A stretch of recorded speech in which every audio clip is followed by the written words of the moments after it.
friends, welcome back to my channel.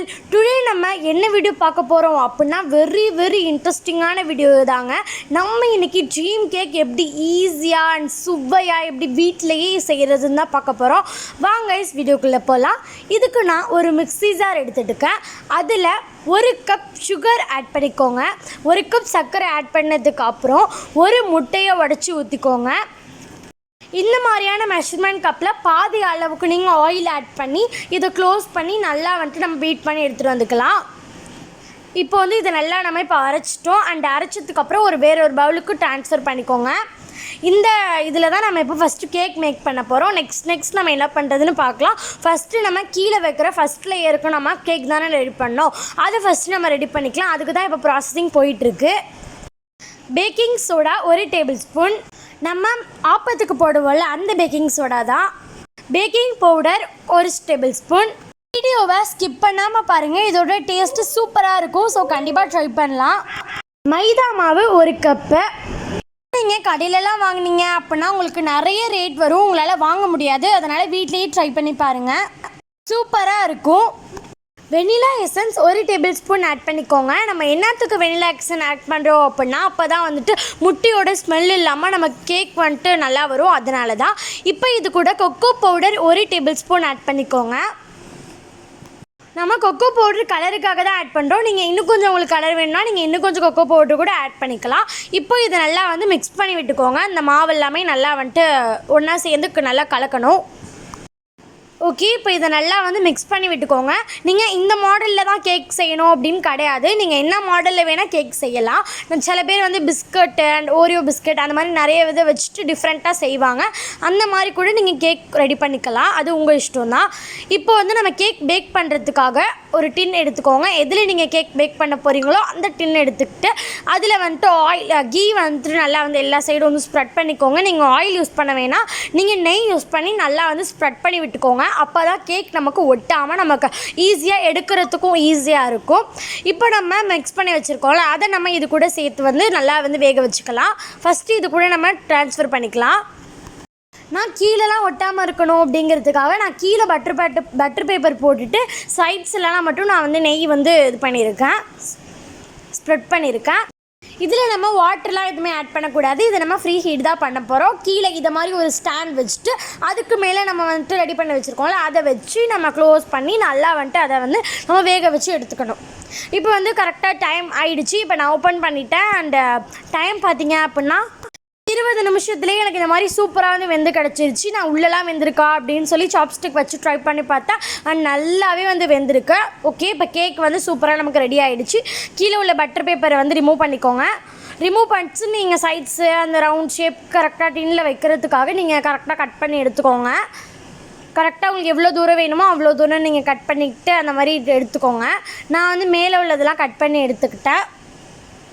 பாருங்கள், இந்த மாதிரி சைட்ஸு நீங்கள் என்ன டின் எடுக்கிறீங்களோ அதுக்கு தகுந்த மாதிரி தான் நீங்கள் எடுக்கணும். நான் கரெக்டாக வந்து கட் பண்ணி எடுத்துக்கிட்டேன். இப்போது அப்படியே இருக்கட்டும். இப்போது வேறு ஒரு பேன் வந்து எடுத்துக்கோங்க. அதில் 1 கப் சுகர் ஆட் பண்ணிக்கோங்க. ஓகே, இப்போ நம்ம சுகர் ஆட் பண்ணிட்டோம். சுகர் ஆட் பண்ணதுக்கப்புறம் 1 கப் தண்ணீர் ஆட் பண்ணிக்கோங்க. இதை வந்து நம்ம சுகர் சிரப் ஆக்கலாம் தேவையில்லை. நம்ம ஜஸ்ட்டு வந்து அந்த சர்க்கரை வந்து நல்லா வந்து தண்ணியில் கரைஞ்சிருக்கணும், அவ்வளோதான். கம்பிப்பதம் எதுவுமே வந்து தேவையில்லை. அந்த ஜஸ்ட்டு நமக்கு என்ன சுகர் வாட்டர் தான் நமக்கு கிடைக்கணும், அவ்வளோதான், வேறு எதுவுமே கிடையாது. ஸோ அதனால் நல்லா சுகர் கரைஞ்சிட்டு அப்படின்னா நீங்கள் ஸ்டவ்வை ஆஃப் பண்ணிக்கலாம், அவ்வளோதான் உங்களுக்கு ஒர்க்கு. நான் பேச்சுலர்ஸ்க்கெலாம் ரொம்பவே ஈஸியாக இருக்கணும் அப்படிங்கிறதுக்காக ஒரு ஸ்டெப்பும் ரொம்ப கிளியராக சொல்கிறேன். அதனால் ஃபுல் வீடியோ பார்த்து கிளியராக செய்யுங்க, அப்போ தான் உங்களுக்கு சக்ஸஸ்ஃபுல்லாக வரும். ஓகே கைஸ், இப்போ சுகர் வந்துட்டு நல்லாவே கரைஞ்சி சூப்பராக ரெடி ஆகிடுச்சு. அது அப்படியே இருக்கட்டும். இப்போ நம்ம கேக் ரெடி பண்ணி வச்சுருக்கோம்ல, அதில் வந்து இந்த சுகர் சிரப்பை வந்து நம்ம சோக் பண்ணோம். அதாவது அந்த அந்த அந்த கேக்குள்ளே வந்து நல்லா வந்து சுகர் சிரப்லாம் போய் அந்த கேக் நமக்கு அப்போ தான் நல்லா இருக்கும். அதனால் உங்களுக்கு எவ்வளோ வேணுமோ அவ்வளோ நீங்கள் சுகர் சிரப்பை ஆட் பண்ணி நல்லா வந்து ஸ்ப்ரெட் பண்ணி விட்டுக்கோங்க. அந்த கேக் ஃபுல்லாகவே சுகர் சிரப் வந்து பட்டு நமக்கு அப்போ தான் டேஸ்ட் நல்லாயிருக்கும், அந்த கேக்கோட டேஸ்ட்டு. அதனால் இந்த மாதிரி சோக் பண்ணி தனியாக அப்படியே எடுத்து வச்சுடுங்க.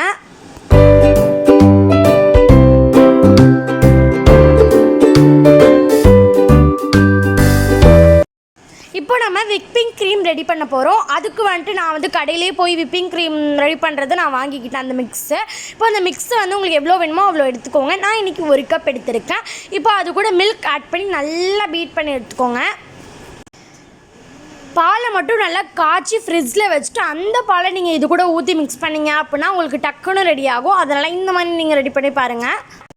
நம்ம கீழே ஐஸ் வாட்டர் வச்சுட்டு நம்ம மேலே வந்து இதை வச்சு செஞ்சோம் அப்படின்னா நமக்கு டக்குன்னு வந்து ரெடி ஆகும். இந்த மாதிரி தான் கீழே வந்துட்டு நீங்கள் வேறு எதை வச்சுட்டு அதில் வந்து ஐஸ் வாட்டர் ஐஸ் க்யூப்ஸ் எல்லாமே போட்டுட்டு மேலே இதை வச்சு இந்த மாதிரி நல்லா வந்து பீட் பண்ணி எடுத்தீங்க அப்படின்னா தான் உங்களுக்கு நல்லா க்ரீம் கன்சிஸ்டன்சியில் சூப்பராக வரும். இப்போ நம்ம அந்த மாதிரி தான் பீட் பண்ணி எடுத்துருக்கோம். இப்போ நம்ம விப்பிங் க்ரீம் வந்து ரெடி ஆகிடுச்சு. இப்போ நம்ம சாக்லேட் யோகர்ட் ரெடி பண்ணுறதுக்காக நம்ம வந்துட்டு அந்த சாக்லேட்டை வந்து உருக்கி அது கூட நம்ம வந்துட்டு மில்க் மேட் ஆட் பண்ணி அது கூட நம்ம பால் ஆட் பண்ணி அதை நல்லா மிக்ஸ் பண்ணி நம்ம தனியாக வந்து சாக்லேட் யோகர்ட் ரெடி பண்ணி வச்சுட்டோம். இப்போ நம்ம விப்பிங் க்ரீம் ரெடி பண்ணி வச்சுருக்கோம்ல அதில் இது ஒரு 2 டேபிள் ஸ்பூன் கலருக்காக நம்ம ஆட் பண்ணுறோங்க. உங்களுக்கு எவ்வளோ கலர் வேணுமோ அவ்வளோக்கு தகுந்த மாதிரி நீங்கள் இதை ஆட் பண்ணிக்கலாம். பட் ஆனால் நமக்கு தேவைப்படுது அதனால நம்ம கொஞ்சமாக மட்டும் ஆட் பண்ணி மீதி நீங்கள் வந்து வச்சுக்கோங்க. அதை நம்ம 3rd லேயர் போட போகிறோம். இப்போ நம்ம 2nd லேயர் வந்து அந்த விப்பிங் க்ரீம் வந்து ஆட் பண்ணிடுறோம். ஃபஸ்ட்டு நம்ம கேக் பண்ணியிருக்கோம். அதுக்கு அப்புறமா நம்ம சுகர் சிரப் ஊற்றிருக்கோம். அதுக்கப்புறமா நம்ம வந்துட்டு விப்பிங் க்ரீம் ஆட் பண்ணியிருக்கோம். இப்போ இதை நல்லா வந்துட்டு நம்ம ஸ்ப்ரெட் பண்ணி ஃப்ரிட்ஜில் வச்சுருங்க. 10 நிமிஷத்துக்கு அப்புறம் தான் நம்ம சாக்லேட் யோகர்ட் இதுக்கு மேலே ஊற்றணும். நல்லா இதை டேப் பண்ணிட்டு வைங்க. அப்போ தான் கீழே எதுவும் பபிள்ஸ்லாம் இல்லாமல் நமக்கு சூப்பராக வரும். ஓகே, இப்போ கரெக்டாக வந்து 10 மினிட்ஸ் ஆகிடுச்சு. இப்போ அந்த விப்பிங் க்ரீம் வந்துட்டு நல்லா வந்து ஃப்ரீஸ் ஆகிருக்கு. இப்போ நம்ம 3rd லேயர் யோகர்ட் வந்து நம்ம ஆட் பண்ணலாம். இந்த மாதிரி பாருங்கள், இந்த கன்சிஸ்டன்சியில் தான் நான் யோகர்ட் வந்து ரெடி பண்ணி வச்சுருக்கேன். ஒன்றுமே இல்லை, சாக்லேட்டை மெல்ட் பண்ணிட்டு அது கூட நம்ம Milkmaid and milk add பண்ணி நல்லா வந்துட்டு அதை நம்ம மிக்ஸ் பண்ணி வச்சுருக்கோம். அதுதான் வந்து நான் வந்து யோகர்ட் இன்றைக்கி நான் எடுத்திருக்கேன், சாக்லேட் யோகர்ட். ஓகே, இந்த மாதிரி இந்த சாக்லேட் யோகர்ட்டையும் நல்லா ஸ்ப்ரெட் பண்ணி அதையும் தூக்கி ஃப்ரீசரில் வச்சுருங்க. இப்போ நம்ம ஃபைனல் லேயர், இதுதான் அந்த பிரேக் பண்ணுறதுக்கான லேயர். இதுதான் ரொம்ப ரொம்ப இம்பார்ட்டண்ட். அதுக்கு நான் வந்துட்டு டைரி மில்க் சாக்லேட்டை வந்துட்டு தண்ணியில் வந்து நல்லா கொதிக்க வச்சு அந்த இதை நல்லா உருக்கி நான் எடுத்துக்கிட்டேன். நீங்கள் இந்த மாடலையும் சாக்லேட்டை வந்து உருக்கலாம் அண்ட் வேறு மாதிரியும் நீங்கள் சாக்லேட்டை வந்து உருக்கலாம். எனக்கு இது ஈஸியாக இருக்கும், அதனால நான் இந்த மாடல் ட்ரை பண்ணுறேன். இப்போ அந்த கார்னரை வந்து கட் பண்ணி நீங்கள் வந்து பிரேக்கிங் பண்ணுறதுக்காக நம்ம வந்து ஃபஸ்ட் லேயர் வந்து நம்ம இதை போட்டுக்கலாம். பாருங்கள், இந்த மாதிரி வந்து நல்லா வந்து ஸ்ப்ரெட் பண்ணி விட்டுக்கோங்க. எனக்கு உடைக்கிறதுக்கும் சூப்பராக வந்துருந்துச்சு. இதே மாடலில் நீங்களும் ட்ரை பண்ணி பாருங்கள், கண்டிப்பாக சக்ஸஸ் ஆகும். ஓகே, இந்த மாதிரி வந்துட்டு நம்ம சூப்பராக வந்துட்டு ஃபைனல் லேயர் வந்து போட்டதுக்கப்புறம் நம்ம கொக்கோ பவுடர் வந்து போடணும். கொக்கோ பவுடர் இது மேலே போட்டு நம்ம இதை அப்படியே ஃப்ரீசரில் எடுத்துகிட்டு போய் வச்சுடலாம். இதையும் நம்ம 10 நிமிஷம் தான் வந்து ஃப்ரீஸில் வச்சு எடுத்துக்கணும். 10 மினிட்ஸ் ஆனதுக்கப்புறம் காட்டுறேன். இப்போ கரெக்டாக 10 மினிட்ஸ் ஆகிடுச்சு. சூப்பராக வந்து ஃப்ரீஸ் ஆகிட்டு இப்போ நம்ம ஃபைனல் லேயர் நான் உடச்சி காட்டுறேன். பாருங்கள், சூப்பராக இருக்கும். அண்ட் பாருங்கள், செம்மையாக வந்து பிரேக் ஆச்சு. சூப்பராக அண்ட் சக்ஸஸ்ஃபுல்லாக வந்துருக்குங்க. பாருங்கள், எவ்வளோ அழகாக நமக்கு வந்து பிரேக் பண்ண முடியுதுன்னு பாருங்களேன். சூப்பராக இருந்துச்சுங்க. இதோட டேஸ்ட்டு கண்டிப்பாக வீட்டில் ட்ரை பண்ணி பாருங்கள், மஸ்ட் ட்ரை. இதை வந்து கடையிலலாம் வாங்கினீங்க அப்படின்னா 100லேருந்து 1000 வரைக்கும் விற்கும். ஸோ அதனால் கண்டிப்பாக இந்த மாதிரி வீட்டில் ட்ரை பண்ணி பாருங்கள். அண்ட் இந்த வீடியோ பிடிச்சிருந்துச்சுன்னா உங்கள் ஃப்ரெண்ட்ஸ் அண்ட் ஃபேமிலி எல்லாருக்குமே ஷேர் பண்ணுங்கள். நம்ம வீடியோ நிறைய பேர் பார்க்குறீங்க, ஆனால் சப்ஸ்கிரைபே பண்ண மாட்டீங்க. ஸோ அதனால் கீழே இருக்கிற சப்ஸ்கிரைப் பட்டனை மறக்காமல் கிளிக் பண்ணிக்கோங்க. நெக்ஸ்ட்டு ஒரு இன்ட்ரெஸ்டிங்கான வீடியோவில் மீட் பண்ணுவோம். அது வரைக்கும் டாட்டா பாய் பை. நெக்ஸ்ட் வீடியோவில் மீட் பண்ணலாம்.